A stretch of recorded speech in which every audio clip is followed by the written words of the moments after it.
This lecture we will cover three different topics: metallic conductors, conductor properties, boundary conditions. You will learn in this lecture different types of material, that is conductor, insulator or dielectric materials, semiconductors. You will also learn that what is conductivity.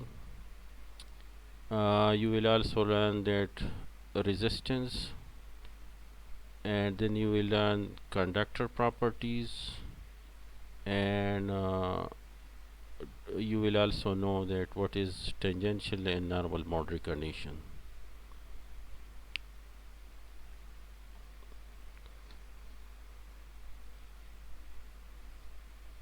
The materials, whether it is conductor, insulator or semiconductors, these three materials are differentiated on the basis of energy band structure.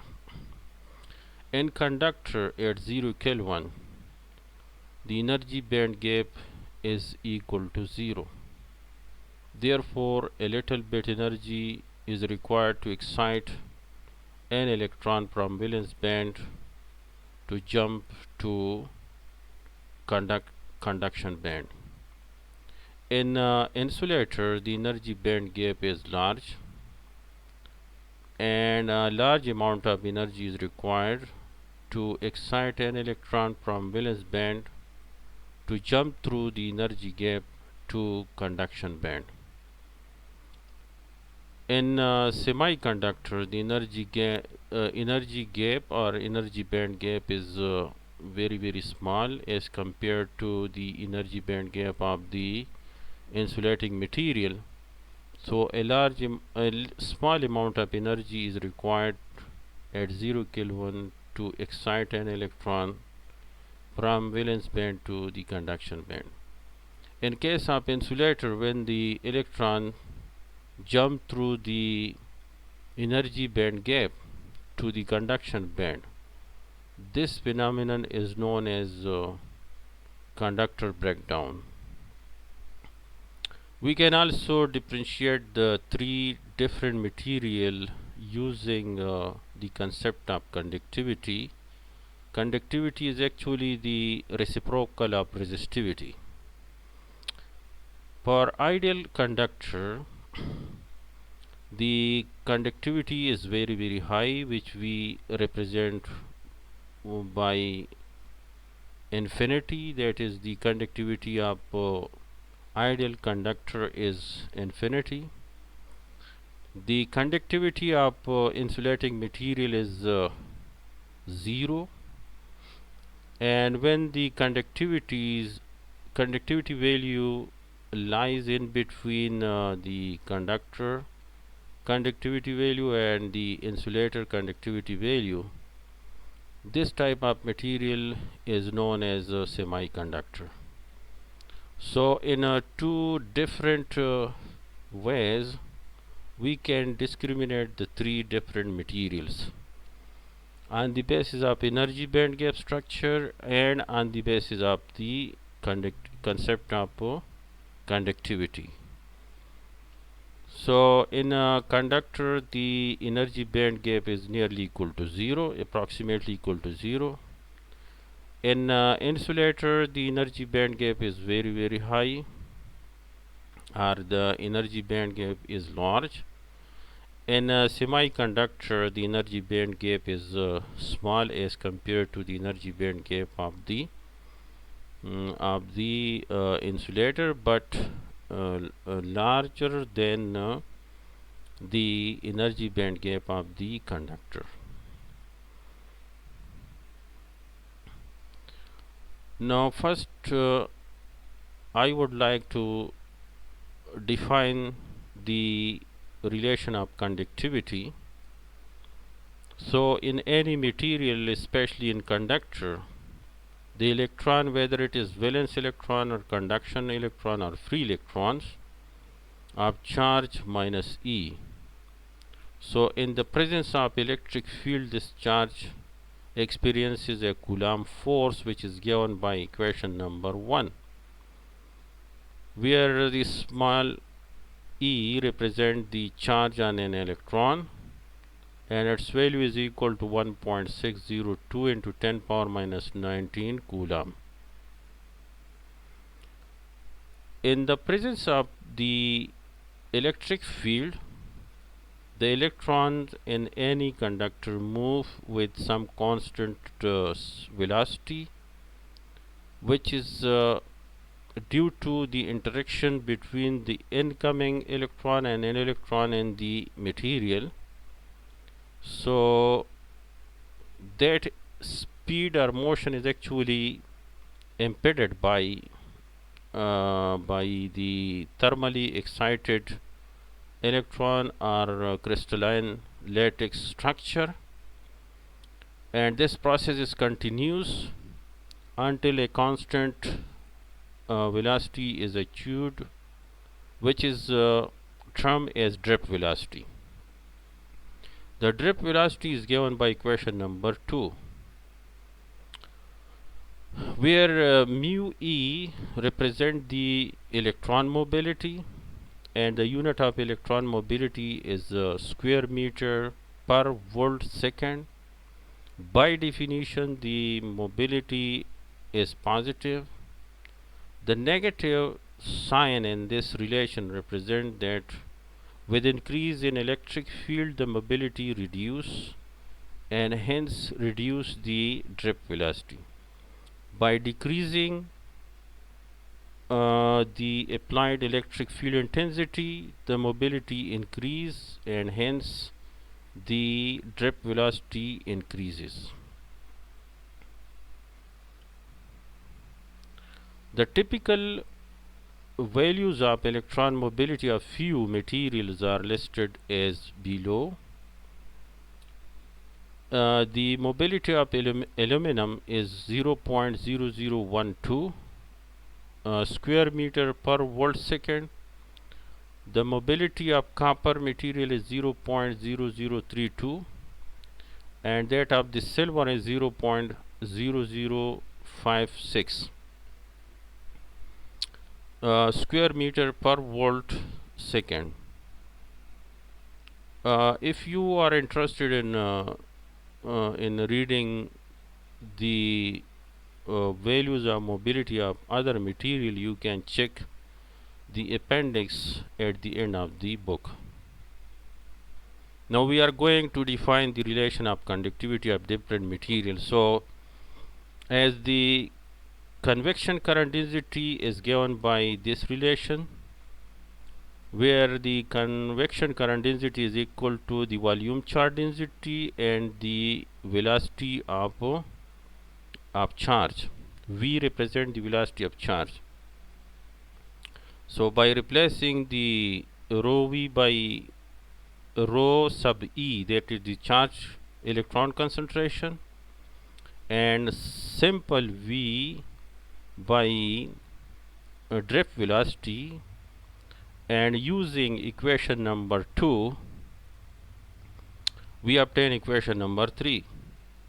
So the convection current density in conductor or in any material, for example in dielectric insulator material, is given by equation number 3.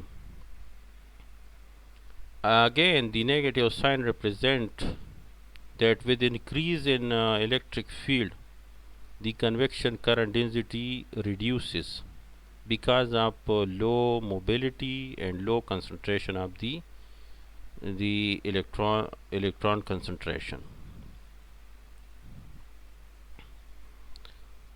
Now by virtue of point form of Ohm's law, the conduction current density is equal to conductivity times electric field. The unit of conductivity is Siemens per meter. By combining equation number 3 and equation number 4, we obtain equation number 5.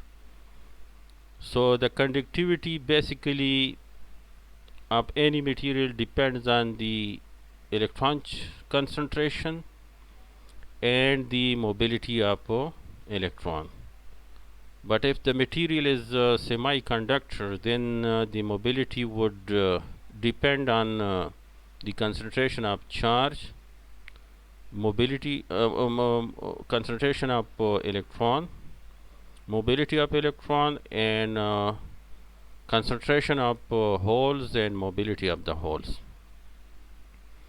The typical this equation actually represents that at very high frequency, at very high temperature, there is a corresponding rise in temperature, which low the mobility of electron, the concentration of electron, and therefore reduce the conductivity and hence increase the resistivity. In reverse case, when the temperature is low, the mobility increases, electron concentration increases, and hence the conductivity increases. With decrease conductivity, with decrease in mobility of electron, conductivity increases, but resistivity increases. And when the mobility increases, conductivity increases and resistivity decreases. The typical values of conductivity of some conductor are tabulated as follows. The conductivity of aluminum is 3.82 into 10 power 7 per meter. The conductivity of copper is 5.80 into 10 power 7 per meter. The conductivity of silver is 6.17 into 10 power 7. If you wish to study more material and want to know the conductivity of those material, you can check the appendix C at the end of the book. Now we are going to define the resistance of different materials. For that purpose, we are going to consider a cylindrical shape of length L.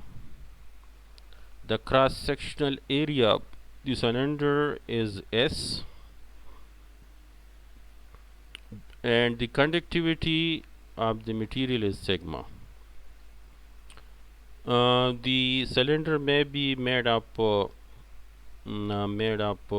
conductor or insulator, or it may be made up of semiconductor. But in the semiconductor, the conductivity depends on the electron and hole concentration, and also on the depends on the mobility of electron and holes.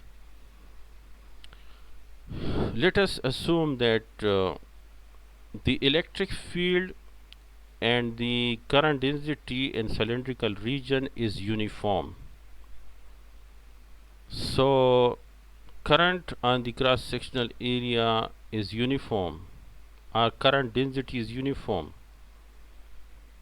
So current can be evaluated using this relation, that is I equal to surface integration J dot ds, and this integration is evaluated over the more positive equipotential surface. That is when we apply current to any conductor, for example. So the electron from terminal A push to terminal B, then terminal A and B behave like equipotential surface. On B terminal, the surface charge density is negative, and on terminal A, the surface charge density is positive. Then the work done in this case would be to bring a unit positive charge from terminal B to terminal A. That is, in this case, we are actually doing work against the field due to these fixed charges at terminal A. The potential now can be evaluated using this relation between terminal A and B. So the potential difference between VAB, that is AB, is equal to E dot LAB. In this case, we are actually carrying a unit positive charge from terminal B to terminal A. But as you know that we have assumed that the electric field and current density are uniform in the cylindrical region, therefore we can write this relation in this form. V is equal to the magnitude of electric field times the length of the cylindrical shape. Since J equal to I over S, or J can be written, that is the current density can be written in the term of point form of Ohm's law, which is sigma times E conductivity. Using the previous relation, that is V equal to EL, L represents the length of the cylindrical shape. We can replace E by V by L. So combining this with that, we obtain the potential in term of current, length of cylindrical shape, conductivity of the cylindrical material, and surface area. Now compare this with the famous relation of Ohm's law and circuit theory, which is defined as V equal to IR. So combining these two relations, we obtained that R equal to L divided by sigma times S. S represent the cross-sectional area of cylindrical shape, which is equal to pi times square R, where small r represent the radius of the cylindrical shape. Now the question is, can we obtain the relation of resistance of any material if the electric field and current densities are uniform, non-uniform? So the answer to this question is yes. As we know that the resistance is basically the constant ratio between potential difference to current, and potential difference is given by this relation, that is to carry a unit positive charge from B terminal to A in the field of a fixed charge, but in the field of a fixed charge that is non-uniform field, and the surface integration is evaluated over the more positive surface. You can also write this whole expression in this form in terms of electric field and conductivity. So in both cases, when the electric field and current density is uniform in the cylindrical region, we can define the resistance of cylindrical shape.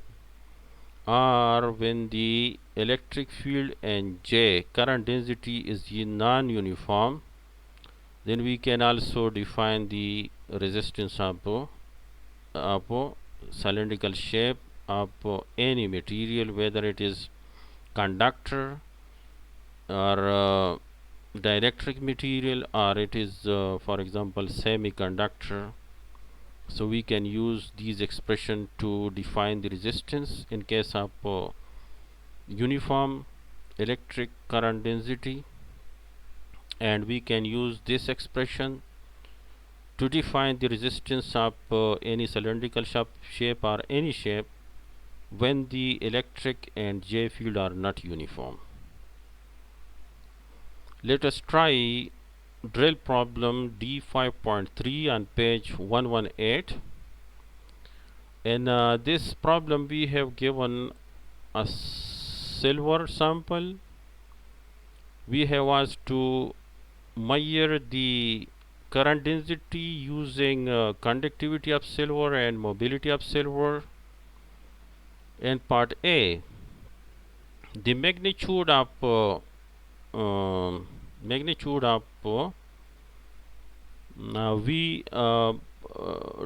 drip velocity is equal to 1.5 into 10 power minus 6 meter per second.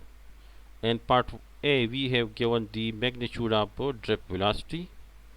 As we know that drip velocity is given by this relation, but the absolute or magnitude value of drip velocity is equal to mobility of electron times the magnitude of electric field. From this expression we can obtain the electric field using the values of drip velocity and electron mobility of silver.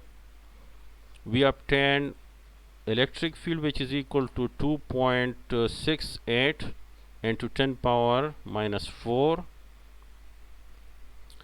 As when we look at the multiplication of the unit of drift velocity and mobility produce volt per meter. That is taking the inverse of mobility unit, multiply the inverse of mobility unit with the unit of drift velocity, which result in volt per meter. That actually define the magnitude of electric field. Then using the Ohm's law in point form and using the given value of conductivity of silver, we obtain the value of current density for this drift velocity, which is equal to 16.536 kiloampere per square meter. In part B, we have given the magnitude of electric field, which is 1 millivolt per meter, or you can write the magnitude of electric field 1 into 10 power minus 3. We have asked to measure the current density. So we know the conductivity of silver, which is given in the drill problem, that is 6.17 into 10 power 7 Siemens per meter. So J equal to sigma E, which result in current density, that is 61.7 kiloampere per square meter. In part C, we have given a cube of silver. The length of this cubical structure is 2.5 millimeter. The potential difference in between two faces of the cube is 0.4 millivolt. We have asked to find the current density. So again use this relation, which result in 0.16 volt per meter electric field magnitude. Using the conductivity of silver and the electric field value which we have obtained in this relation, so current density then becomes equal to 9.9 mega ampere per square meter.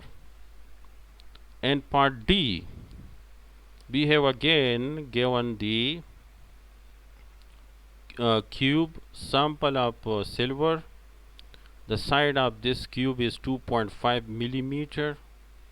The current is 0.5 ampere. So in order to measure the current density, we need the surface area of the face of the cube. So the surface area of the cube is given by r square, side square, which is 2.5 millimeter square. Using the value of current and cross-sectional area of this cubical cross the face area of the cube, we obtained the current density, which is 80.0 kilo ampere per square meter. So now I would like that to give you drill problem D5.4 on page 118 as an assignment, and you should submit this assignment when you watch this video lecture. Now let us discuss the conductor properties. For example, we have a sample of conductor, and let us initially, for example, this one. Initially, let us applied a single electron to this conductor sample. So this electron actually push a single electron from this face to this one, for example this one. Similarly, when we apply a stream of electrons, that is electric field, so all the electron are pushed to the right side of this sample, and there left nothing inside the conductor. That is the conductivity, the electron concentration is 0 inside the conductor, the current density is 0, and hence electric field and D field are zeros. So whenever we expose any conductor to electric field, so all the free charges come across the surfaces of the conductor. Then those surfaces behave like equipotential surfaces. For example, in this case, this side, left side of this sample behave like equipotential that has negative surface charge density, and the left side of this sample behave like equipotential surface having positive surface charge density. So in a conductor, whenever the conductor is exposed to applied electric field, electrostatic field, so all the free charges come across the surfaces of the conductor, and then those surfaces behave like equipotential surface. Now we are going to define the boundary condition. For example, suppose we have a boundary between earth surface and a free space, or the top surface of river water and free space. So for example, look at this figure. The red line represent a surface between free space and a conductor. The conductivity of conductor is infinity, and that of the free space is 0. So when as we have discussed in previous slide, that whenever the conductor is exposed to electrostatic field, then the conductor surface behave like equipotential surface. The electric field and D field at the surface of the conductor split into two components. That is, electric fields at the conductor surface split into two components. One component parallel to the conductor surface, that is known as the tangential component of electric field or D field. The second one, when the second which is when the component of electric field is parallel to the normal to the surface, so that component is known as normal component. Now the question is how to achieve information about the normal component and the tangential component of electric and D field. For this purpose we use certain boundary condition which are known as tangential boundary condition and normal boundary condition. So let us first define the tangential boundary condition. Again, consider that we have a boundary between a conductor. The red line represent the conductor boundary between free space and conductor. Let us represent free space by M1 and the conductor by M2. As you know that whenever the conductor is exposed to electrostatic field, so all free charges come across the surface, then this boundary behave like equipotential surface.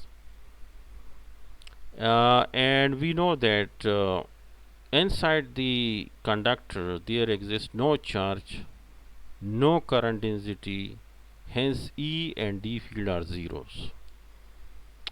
In order to define the tangential component, tangential boundary condition, we are going to consider a rectangular path A, B, C, D, A.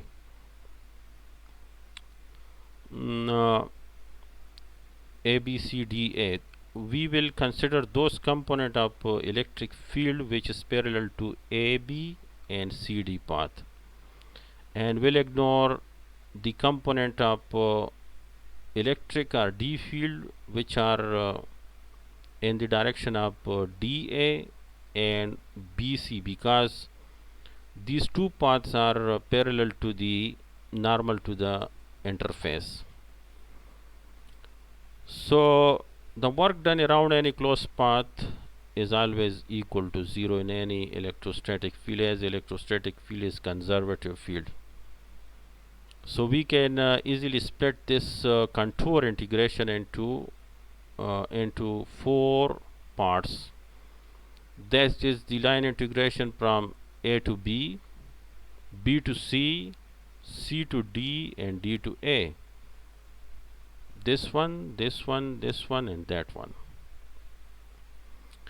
As the electric field inside the conductor is 0, so the contribution due to path B to C is 0, as these we are actually interested in tangential component of electric field.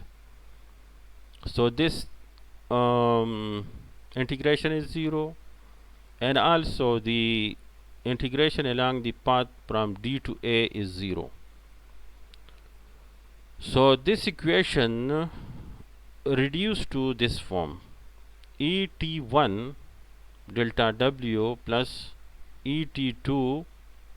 ET1 represent the tangential component of electric field in medium 1 along path A to B, and ET2 represent the tangential component of electric field along path C to D. But here we are actually using the approximation that suppose the width of this rectangular path is delta H and the length of this rectangular path is delta W. Then in order to study the tangential component at the surface at the boundary, we actually let delta H tend to 0. We are actually using the limiting case. We want to come very close to the interface. So these two integration then take these two forms. converted into 81 times delta W. Actually this component is parallel to delta W, and this component in the conductor side, inside the conductor, is parallel to this one. But we know that inside the conductor electric field and D field are 0, so this component is equal to 0, and hence ET1 on the surface of the conductor is 0. So this means that the tangential component of electric field on the conductor surface is 0. This is known as the tangential boundary condition of electric field. And this is in scalar form. In vector form, you can write the tangential boundary condition in this form, that is n hat represent the normal to the boundary condition cross E1 total electric field in medium 1 at the boundary is equal to 0. This is the tangential component, tangential boundary condition. For example, we want to know that what would be the value of tangential component of D field on the conducting surface. So as the tangential component of electric field is 0, so hence the tangential component of D field is also 0 on the surface of the conductor in medium 1. So this relation actually represents the tangential boundary condition. So the tangential boundary condition of electric field and D field are both zeros over the conductor surface, because the conductor surface behave like equipotential surface. You can either use this relation, this form, the tangential boundary condition in scalar form, or you can use the tangential boundary condition in vector form. Now let us define the normal boundary condition. For normal boundary condition, we are actually consider the integral form of Gauss's law, which is defined as d dot ds is equal to, that is the total flux passes through any closed surface is always equal to the total charge enclosed by that closed surface. That is Gauss's law in integral form. Again, consider an interface between two different material, that is conductor and free space. The red line again represent the boundary between free space and the conductor. N represent the normal to the interface. In order to apply Gauss's law to the interface, in order to define the normal boundary condition, in order to define the normal component of D field, let us consider a capsule-like shape, a cylindrical shape of length delta H. The cross-section area of the cylindrical shape or capsule-like shape in material 1 is delta S1, and in material 2, which is conductor, the cross-sectional area is delta S2. But remember that the cross-sectional area of this cylindrical shape remain the same, but the direction of the surfaces are in opposite direction. Delta S1 is the magnitude of delta S1 is exactly equal to the magnitude of delta S2. And let us denote the cylindrical shape by delta S3. So we can split the left side of this law or this relation into that is, we can split this surface integration into 3 parts. integration over delta is 1, integration over delta is 2, plus integration over delta is 3 cylindrical shape is equal to the charge enclosed by this capsule-like shape at the interface between two free space and the conductor. We actually interested in order to define. We are actually interested in the normal component. So, in order to study to know the normal component, we actually come very close to the conductor surface, the boundary, and we can do this by considering that delta H tend to 0, that is to consider the limiting case. So by letting delta H tend to 0, the volume vanish, and there left only two surfaces, two disks, one in material 1 and other in material 2. So the contribution when delta H tend to 0, then the contribution due to delta S3 become equal to 0. But when we take this assumption that delta H tend to 0, this integration is 0, this also become equal to 0, because the lower surface cross sectional area in the conductor contains zero charge. Why? Because whenever the conductor exposed to any electrostatic field, then all the charges come across the surface of the conductor.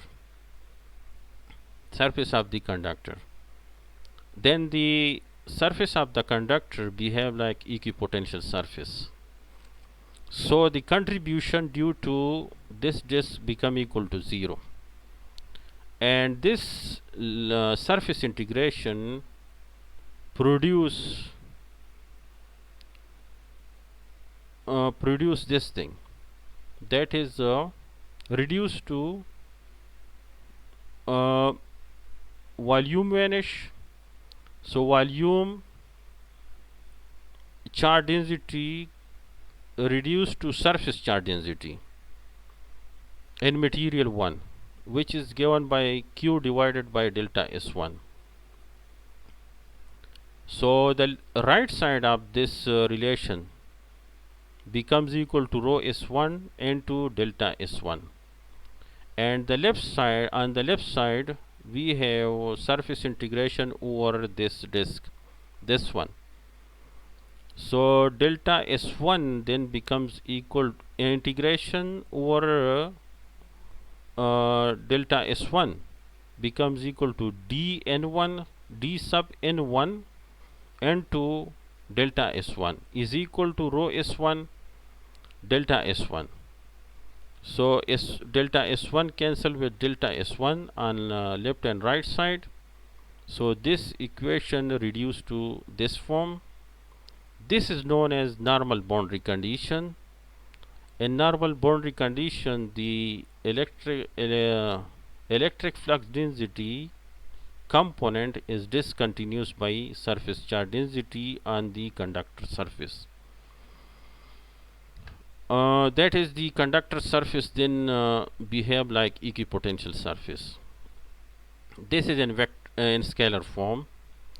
In vector form, you can also use this expression, that is normal to the boundary condition dot total electric flux density in material 1 at the interface B per the big capital B per the interface is equal to surface charge density. So this means that the normal component of electric flux density is discontinuous by this surface charge density. So now we have defined the tangential boundary condition and normal boundary condition. When we have two different materials, that is free space and the conductor, then how to obtain the magnitude of electric field at the boundary. So at the boundary, the electric field and D field both split into two components, normal components and tangential components. So the tangential component, we obtained that the tangential component of D field and E field are both zeros, but the normal components of D field are discontinuous by surface charge density. So we conclude these three things, that is electric field is always in normal direction, number one, to the conductor surface. The conductor surface behave like equipotential surface because of the normal boundary condition, and we also conclude that there exists no field inside the conductor, because whenever the conductor exposed to any electrostatic field, so all the free charges come across the boundary, the surface of that the conductor, then the conductor behave like equipotential surface. So when we use the boundary condition, when there is an interface between free space or any material and the conductor, then in this case we need to define the tangential component of electric field and the tangential component of D field. We also need to define the normal component of E field and normal component of D field, because the boundary offer discontinuity between two different materials. The free space is behave like dielectric material, and the lower material behave like metal, that is conductor. For example, if it is silver, then the tangential component of electric field and D field would be equal to 0 on the boundary, but the normal component of D field and E field would discontinues by surface charge density. That is all about the boundary conditions. And when we need the boundary condition, when we have an interface between a conductor and different materials. Now let us try drill problem D5.5 on page 123 in the book. We have given these information. In free space, the potential is equal to 100 times sine hyperbolic the 5 times x sine 5y volt. We have asked to find the potential, electric field, and magnitude of electric field and surface charge density at point P in the problem. The point P actually lies on the surface of conductor, or just very close to the conductor surface. So V is basically a function of x, y, z. So plug in the value of x, y, y, z point P, and this relation we obtain the potential, which is equal to 0.909 volt. But this answer is not exactly the same as the answer given in the book. below the drill problem on page 123. But you can solve this, you can find evaluate the potential at this point on the conductor surface in free space side using the coordinate of P point that result in this value 0.909 volt. Now how to find the electric field?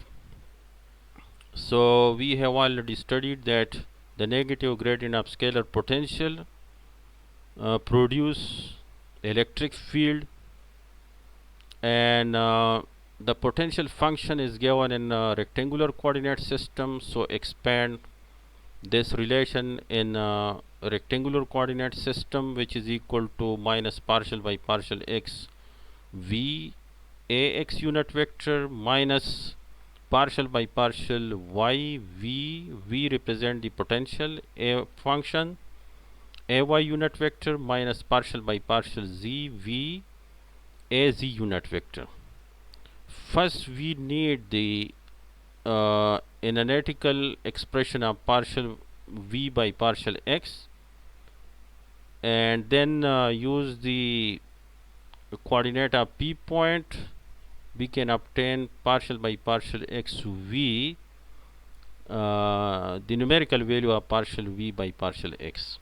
Then we have to evaluate this term partial v by partial y, that is to differentiate the given function potential function with respect to y, and then plug in these coordinates. You can define the numerical value of partial v by partial y, and as the given function doesn't depends on the z coordinate, hence partial v by partial z is 0. So first I will differentiate the given potential with respect to x, which result in this expression, that is 500 cosine hyperbolic 5x sine 5y, and partial v by partial y differentiate the given potential function with respect to y, which result in 500 times sine hyperbolic 5x times cosine 5y, and partial v by partial z is 0. So the total electric field then becomes equal to, replace partial v by partial x, partial y by partial v by partial y, and partial v by partial z by its by the corresponding expression, this one, and this one. So the total electric field becomes equal to this one. That is, the resultant electric field has two components, one along x direction, another along y direction. Then plug in the values of x, y in this expression. So we got the numerical value of electric field at point P above the conductor surface in free space. But this value of electric field is not perfectly matched with the answer given in the book. How to define the magnitude of electric field? So that is straightforward. Just take the absolute value of the obtained electric field at P point, which result in 260.68 volt per meter. Now the answer is now the question is how to define the surface charge density, as the conductor surface behave like equipotential surface. So if it is known as that P lies on the conductor surface, then how to define the surface charge density? So that is very easy, because we have obtained the boundary condition of normal component of electric field, that is the boundary according to the normal boundary condition, the dn component is equal to rho s at the conductor surface. So d field is equal to epsilon naught times E n to rho S. Uh, that is the magnitude of D field, which is equal to epsilon naught time, which result in 2.31 nanocoulomb per square meter. So that's all. Uh, go through this video lecture. If you have any problem, any issue, you can chat, you can share those problem with me or with Dr. Arbab through MS Team, or you can even email to us. Thank you.